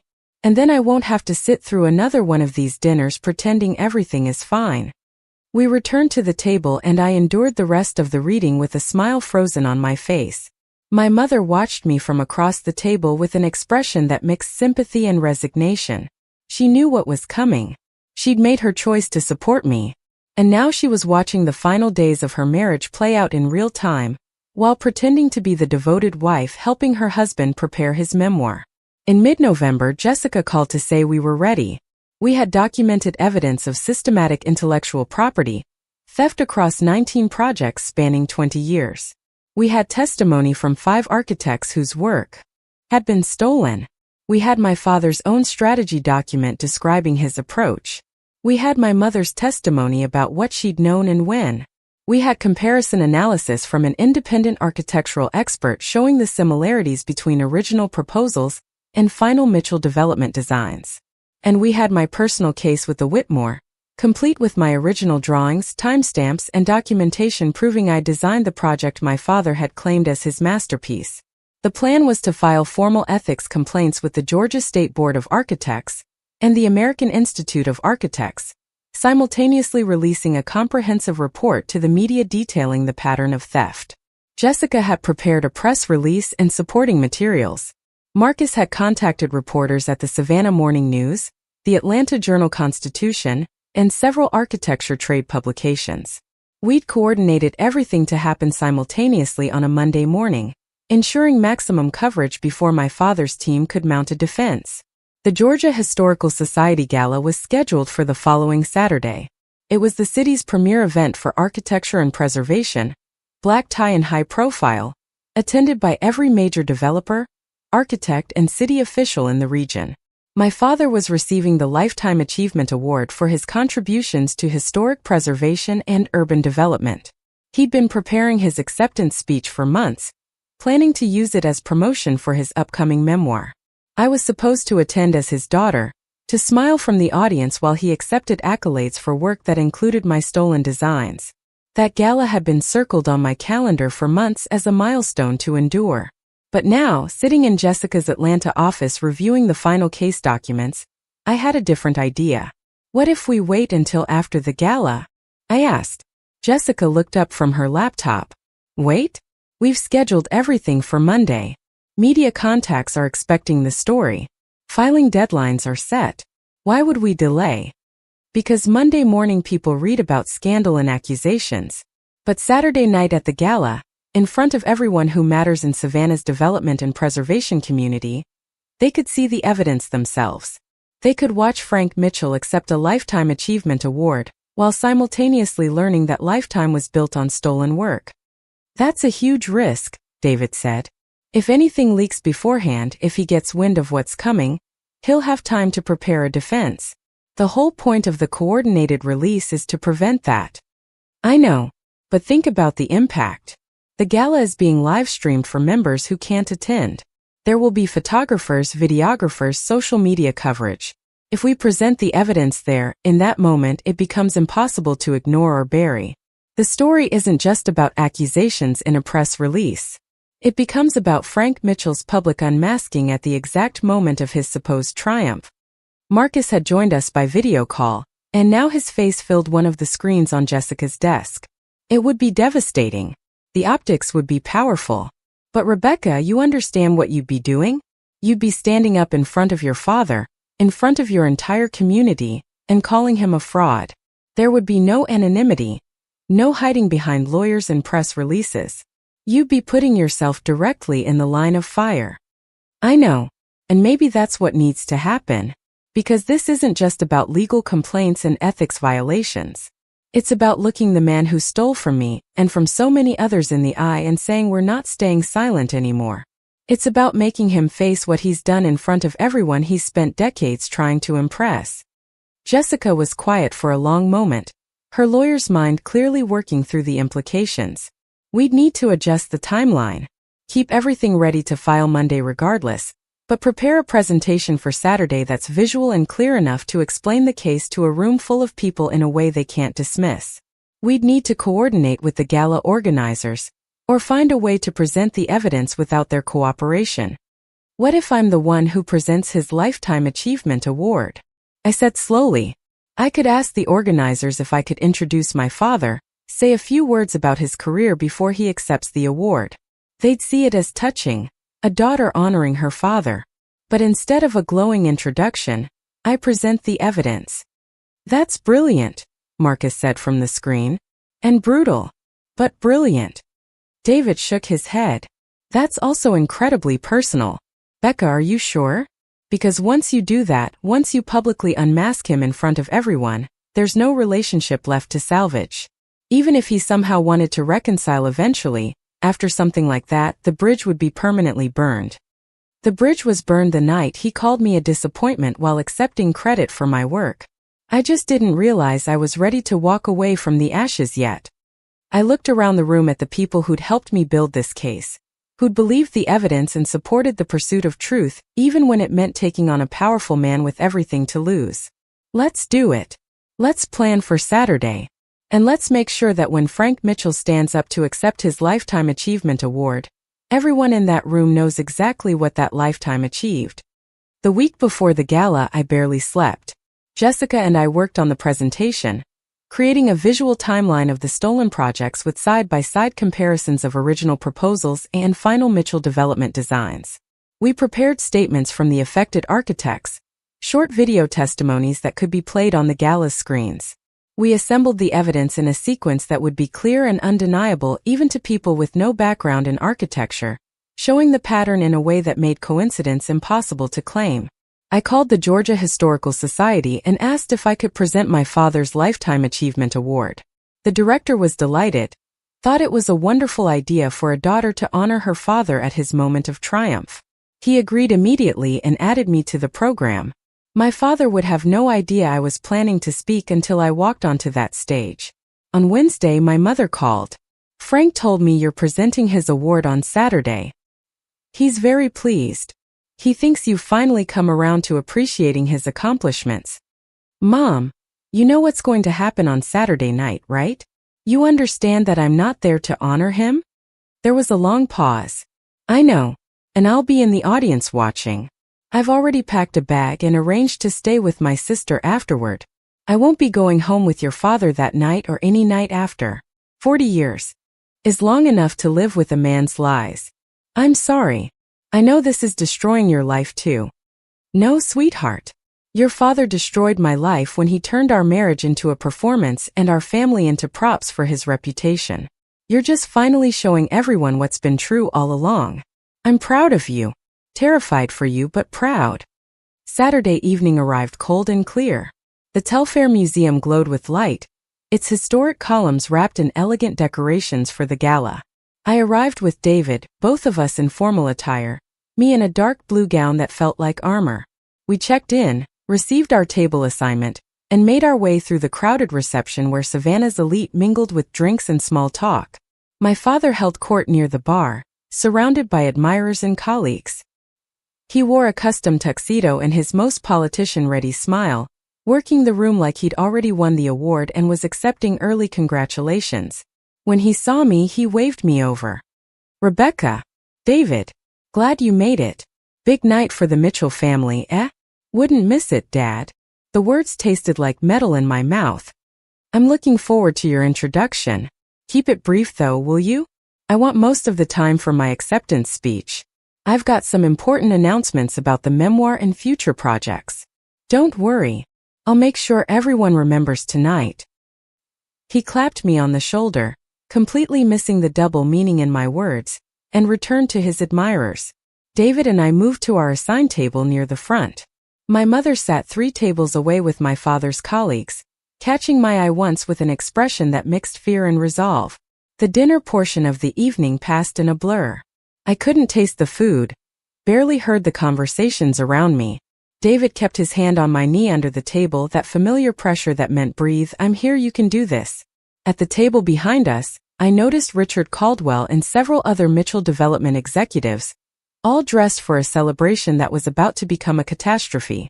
Finally, the Georgia Historical Society director took the stage to begin the awards portion of the evening. He worked through several categories, smaller recognitions and scholarships, while I felt my heart rate climbing. The Lifetime Achievement Award was last, the pinnacle of the evening, the moment everyone had been waiting for. And now, the director said, his voice warm with genuine admiration, we come to our highest honor, the Lifetime Achievement Award for contributions to historic preservation and urban development. This year's recipient has transformed the face of Savannah, bringing innovative approaches to adaptive reuse and proving that preservation and progress can work hand in hand. Please welcome Frank Mitchell's daughter, Rebecca Mitchell, who will present tonight's award. Applause filled the ballroom as I stood and walked to the stage. I passed my father's table and saw his proud smile, saw him lean back in his chair like a king about to receive tribute. My hands were steady as I climbed the steps to the podium. David had the laptop ready backstage, connected to the ballroom's projection system. Jessica sat in the back of the room with legal documents ready to distribute to media contacts. Marcus was there too, in the shadows, finally able to watch the truth he tried to expose a decade ago come to light. I stood at the podium and looked out at the audience, at the most powerful and influential people in Savannah's development community, at my father's proud face in the front row, at my mother's terrified eyes 3 tables over. The room fell silent, waiting for my words of admiration and introduction. Good evening. I began, my voice surprisingly calm. I'm Rebecca Mitchell, and I'm here tonight to talk about my father's lifetime of work. But before I do that, I need to show you something important. David, if you could start the presentation. The lights dimmed and the screen behind me came to life with the title slide. A pattern of theft, 2 decades of stolen architecture. I watched my father's smile falter, watched confusion ripple through the audience, and then I began to speak. The ballroom fell into absolute silence as the first comparison appeared on the screen. Claire Thompson's original Mercer House carriage building proposal from March 2009 beside my father's nearly identical design from April of the same year. I walked the audience through the similarities, pointing out specific design elements, structural solutions, and architectural details that had been copied almost exactly. My father stood up from his table, his face going from confusion to fury. This is absurd. Rebecca, what do you think you're doing? I didn't look at him. I kept my eyes on the audience, on the faces watching the evidence unfold before them. I'm showing everyone what your lifetime achievement was actually built on, Dad. The work of architects whose designs you stole and passed off as your own for 20 years. The next slide showed James Winters and the Cotton Exchange renovation. Then the old fire station conversion. Project after project, each with dated documentation showing the original architect's proposal, followed weeks later by a suspiciously similar Mitchell Development design. The pattern became undeniable, the repetition damning. People in the audience began whispering to each other, pulling out their phones to photograph the screen, the atmosphere shifting from celebration to scandal. These are lies, my father shouted, moving toward the stage. Competitive proposals often have similarities. Any architect will tell you that solving the same problems leads to similar solutions. This is a coordinated attack on my reputation by disgruntled competitors who couldn't match my success. Then explain this, I said, and the next slide appeared. It was his own strategy document, the one I'd found on his computer, describing Mitchell Development's approach to leveraging competitive proposals and developing legally distinct variations. I read selected passages aloud, my voice steady despite the trembling in my hands. This isn't coincidence or parallel thinking. This is documented corporate policy. You built a business model around stealing other people's work. The whispers in the audience grew louder. I saw city council members exchanging alarmed looks, saw reporters typing frantically on their phones, saw my father's colleagues at his table shifting uncomfortably in their seats. Richard Caldwell had gone pale, probably recognizing his own name in the email chains I was about to display. Stop this immediately, my father demanded, his voice taking on the commanding tone that had always made me feel small. Rebecca, I'm warning you. Stop this now before you say something you'll regret. I finally looked directly at him, meeting his eyes for the first time since I'd started speaking. I've spent my entire life regretting the things I didn't say, Dad. Not anymore. The next series of slides showed the Whitmore Building. My original concept drawings from 3 years ago, dated and signed, beside the published images of the completed project.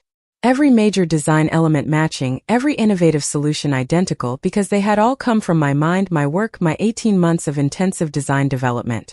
This is the Whitmore Building that Frank Mitchell is most famous for. The project that won him the Georgia Historical Society's Award for Excellence in Historic Preservation 2 years ago. He's written an entire chapter about it in his upcoming memoir, describing his vision and his innovative approach.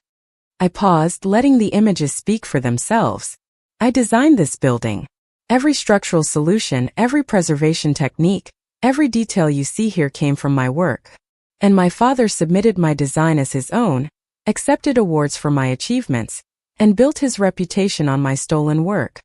The audience erupted. People stood, some moving closer to see the screen better, others pulling out phones to call colleagues or post to social media. My father stood frozen at his table, his face cycling through emotions too quickly to track. Rage, denial, calculation, panic, all of it visible in the harsh stage lights. Patricia Monroe, the city council member who'd been complicit in the system that enabled this theft, stood up and tried to restore order. These are serious accusations that require investigation and verification. This is hardly the appropriate venue for such claims. You're right, I said. Which is why formal ethics complaints with comprehensive documentation are being filed Monday morning with the Georgia State Board of Architects and the American Institute of Architects. Copies of all evidence have been provided to the Savannah Morning News, the Atlanta Journal-Constitution, and several national architecture publications. This presentation tonight is just so everyone in this room understands what Frank Mitchell's lifetime achievement actually represents. I advanced to the final slide, a list of names. These are the architects whose work was stolen. Claire Thompson, James Winters, Michael Rodriguez, Lisa Patterson, Kevin Jong. Some left the field entirely.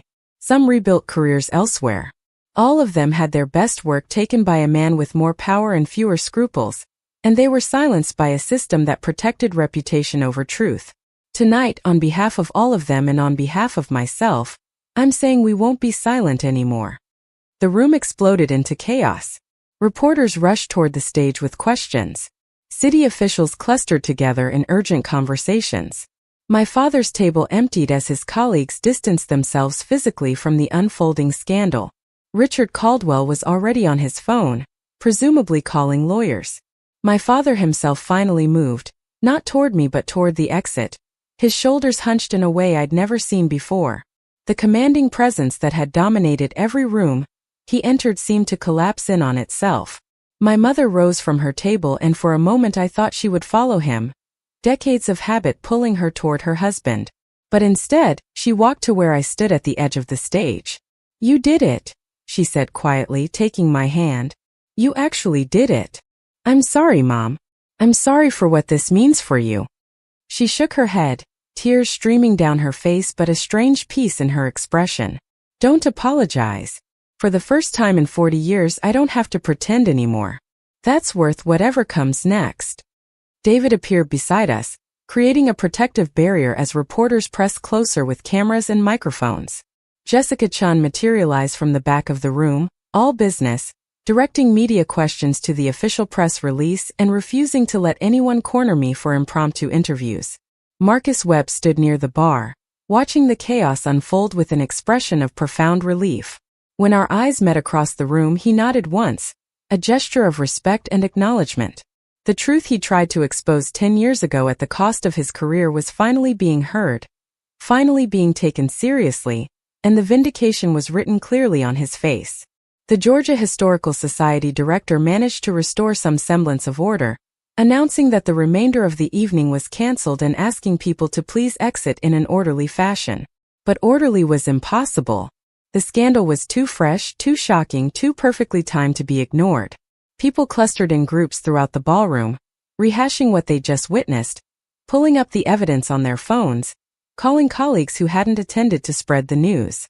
I saw my father one more time that evening, standing alone in the museum's marble hallway while the crowd filed past. He looked smaller somehow, diminished by exposure in a way his tall frame and expensive tuxedo couldn't compensate for. Our eyes met briefly across the distance, and I saw something in his expression I'd never seen before. Not anger or denial, but recognition. He finally understood that I'd meant every word I'd said, that I wasn't the compliant daughter he'd always dismissed, and that the life he'd built on stolen work was over. He turned and walked out into the November night without his Lifetime Achievement Award, without his admirers, without the career he'd spent 40 years constructing. I watched him go and felt no triumph, only a hollow exhaustion that came from finally speaking a truth that had been suffocating me for years. The following week was a blur of legal proceedings, media interviews, and institutional responses. The Georgia State Board of Architects launched a formal investigation into Frank Mitchell's professional conduct. The American Institute of Architects suspended his membership pending the outcome of ethics complaints. Mitchell Development's board called an emergency meeting and asked my father to step down as CEO. The publisher canceled his memoir contract, citing material misrepresentations in the manuscript. One by one, the architects whose work had been stolen came forward publicly. Claire Thompson gave an interview to the Savannah Morning News describing how she'd been forced out of preservation architecture after my father stole her Mercer House design. James Winters wrote an editorial for an architecture trade journal about the systemic problems in the development industry that allowed powerful players to exploit competitive bidding processes. Each new story reinforced the pattern, made the case more undeniable, and added weight to the evidence I presented at the gala. The city launched its own investigation into how planning department approvals had been handled during my father's projects. Marcus Webb's name resurfaced in local news as the whistleblower who tried to expose the corruption a decade earlier, and suddenly his forced resignation looked less like early retirement and more like institutional cover-up. The entire system that had protected and enabled Frank Mitchell's theft began to unravel under public scrutiny. My father hired expensive lawyers who issued statements about misunderstandings and competitive industry practices, and the rush to judgment against a respected businessman. But the evidence was too comprehensive, too well documented, and too publicly visible to dismiss. The strategy document in his own words, the email chains with Richard Caldwell, the side-by-side comparisons of stolen designs, my original Whitmore drawings with their damning timestamps, all of it painted a picture that no amount of legal maneuvering could erase. 3 weeks after the gala, the Georgia State Board of Architects announced their preliminary findings. Frank Mitchell's architectural license was suspended pending a full hearing. Several of his major projects were being reviewed for potential design credit reassignments. The board acknowledged that their oversight processes had failed to catch a pattern of intellectual property theft that had been occurring for 2 decades, and they promised comprehensive reforms. My mother filed for divorce the same day. She'd moved in with her sister and started seeing a therapist to process 40 years of complicity and silence. When we met for coffee in early December, she looked lighter somehow, like she'd set down a burden she'd been carrying so long she'd forgotten what it felt like to stand up straight. "Your father's moved into a hotel downtown," she told me. His lawyer advised against staying at the house during the divorce proceedings. "I think he's hoping I'll change my mind if he makes himself scarce, but that's not going to happen." How are you doing with all this? Honestly, some days I feel free. Other days I feel like I wasted my entire adult life supporting a man who built his success on lies. But my therapist says I'm allowed to feel both things. That complexity is normal when you're leaving a 4-decade marriage. She stirred her coffee absently. "Your brother called me yesterday." James had been notably absent from my life since the gala. He worked for Mitchell Development in project management, and the company's collapse had cost him his job. I tried reaching out several times, but he hadn't responded to my calls or messages. What did he say? That he understood why you did what you did, but he's not ready to talk to you yet. Losing his job, watching Dad's reputation destroyed, dealing with the gossip about our family, it's been hard on him. He needs time to process. I never wanted to hurt James. Or you. But I couldn't stay quiet knowing what Dad had done. My mother reached across the table and took my hand. "I know, sweetheart. And eventually James will understand that too. But right now, he's lost his job and his image of his father and his sense of how the world works. That's a lot to lose at once. My phone buzzed with a message from Jessica Chen. The formal hearing for Frank Mitchell's architectural license revocation was scheduled for January 15th. She needed me in Atlanta the week before to prepare testimony. I added it to my calendar, another milestone in the long process of holding my father accountable. Christmas came and went quietly. David and I spent it alone, declining invitations from friends who didn't know how to navigate the scandal that had consumed my family. We cooked dinner together, exchanged modest gifts, and tried to pretend that everything wasn't fundamentally different than it had been 2 months earlier. On New Year's Eve, Marcus Webb called. "I thought you'd want to know. The city's reached out to Claire Thompson about restoring credit for the Mercer House project. They're planning to update the historical records and add a commemorative plaque acknowledging her as the original architect. It's a small thing, but it's something." "That's wonderful. Does she know?" "I called her this afternoon. She cried. Said she'd given up hoping anyone would ever acknowledge what really happened." "What about the others? The other architects whose work was stolen?" "We're working through them one by one. Some of the projects are complicated because Mitchell Development made significant modifications during construction, so determining original design credit isn't straightforward. But the city's committed to reviewing everything and correcting the record where possible. It won't undo the damage to their careers, but at least history will be more honest." After I hung up, I sat in our living room watching fireworks over the historic district through our window. David came and sat beside me, wrapping an arm around my shoulders. "Any regrets?" he asked. I thought about the question carefully. I thought about Sunday dinners I'd never attend again, about the father who wouldn't speak to me, about my brother's silence and my mother's divorce and the family that had been shattered by truth. I thought about the architects who were finally getting credit for their work, about the systemic problems being addressed, about no longer having to carry the weight of knowing the truth while watching lies celebrated. "No," I finally said. "No regrets. Just grief for what we never really had and relief that I don't have to pretend anymore." In February, the Georgia State Board of Architects formally revoked Frank Mitchell's architectural license. The hearing had been thorough and public, with testimony from multiple architects whose work had been stolen, expert analysis of the design comparisons, and presentation of the internal Mitchell development documents that proved systematic intellectual property theft. The board's decision was unanimous and scathing in its language about professional ethics and abuse of power. Mitchell Development filed for bankruptcy protection in March, unable to survive the scandal and the loss of major contracts after my father's exposure. Richard Caldwell was named in several civil lawsuits from affected architects and ended up settling out of court for undisclosed amounts. The company that had dominated Savannah development for 2 decades dissolved quietly, its assets sold off to pay creditors and legal judgments. My father moved to Charleston after the bankruptcy, taking a consulting position with a small development firm that either didn't know or didn't care about his history. My mother's divorce was finalized in April, and she returned to teaching, something she'd given up when she married. She seemed genuinely happy in a way I'd never seen, throwing herself into her classroom and her students with an energy that suggested she was reclaiming a part of herself she'd lost decades ago. James finally called me in May, 6 months after the gala. We met for lunch at a restaurant far enough from downtown that we wouldn't run into anyone we knew. The conversation was awkward at first, both of us dancing around the enormous thing that sat between us. Finally, he said, "I've been angry with you for a long time. Angry that you destroyed Dad's career. Angry that you cost me my job. Angry that you made our family the subject of gossip and scandal. I understand that. I'm sorry you were hurt by what I did." Let me finish. I was angry, but I was also wrong. I spent the last 6 months going through my own work at Mitchell Development, looking at projects I managed, and I kept finding the same patterns you exposed. Proposals from outside architects that Dad and Richard would study and then produce similar designs for.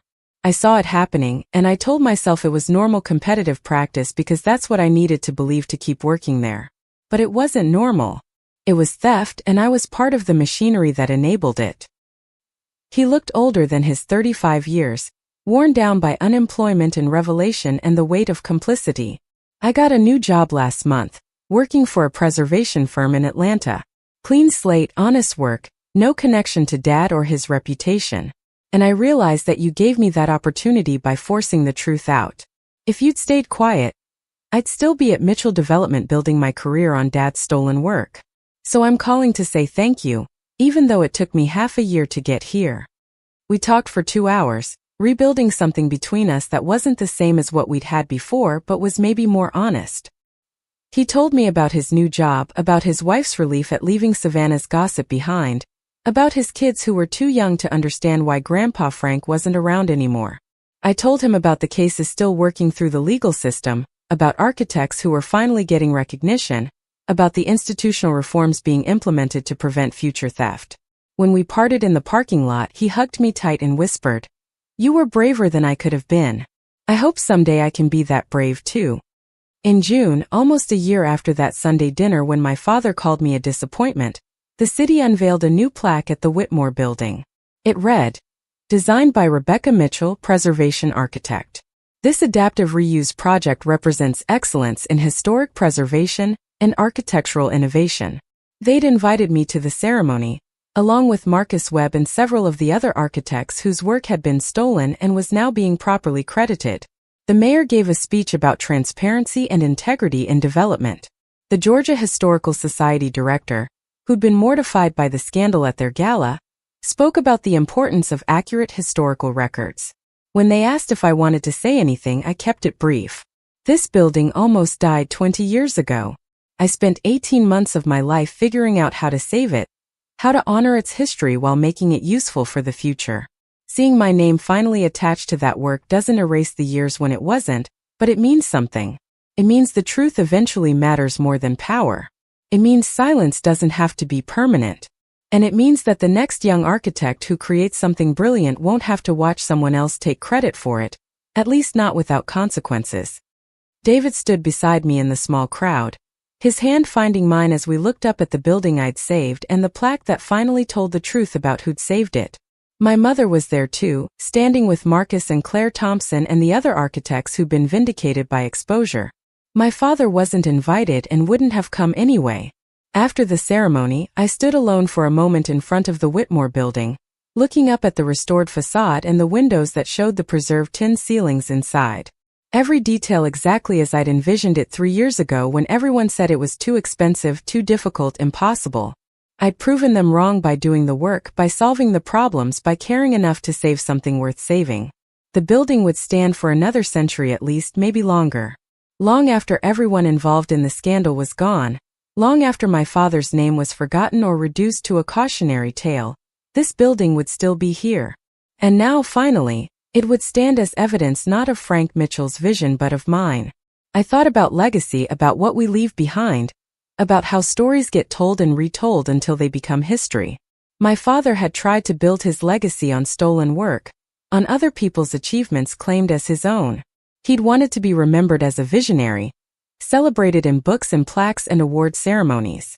Instead, he'd be remembered as the man who stole from his own daughter, who built an empire on fraud, who was finally exposed and held accountable. That was his legacy now, unchangeable and permanent. But I didn't need to define myself in opposition to him anymore. I wasn't just the daughter who exposed Frank Mitchell. I was Rebecca Mitchell, preservation architect, the woman who saved the Whitmore Building and other historic structures like it. The woman who refused to stay silent when silence served injustice. The woman who chose truth even when it cost everything comfortable and familiar. David joined me in front of the building, slipping his arm around my waist. Ready to go home? I looked one more time at the plaque bearing my name, at the building I'd saved, at the truth finally standing in plain sight. Yes, I'm ready. We walked away through the historic district, past beautiful old buildings that had their own stories of survival and transformation. The afternoon sun caught the windows and made them glow like the past was alive and present, like history wasn't something fixed and finished, but something we kept reshaping by choosing what truths to honor and what lies to expose. My father once told me that legacies were built by people loud enough to be heard. But I'd learned something different. Real legacies were built by people patient enough to create work that mattered, brave enough to demand credit for that work, and principled enough to expose the truth even when easier to stay quiet. The Whitmore Building would stand for generations.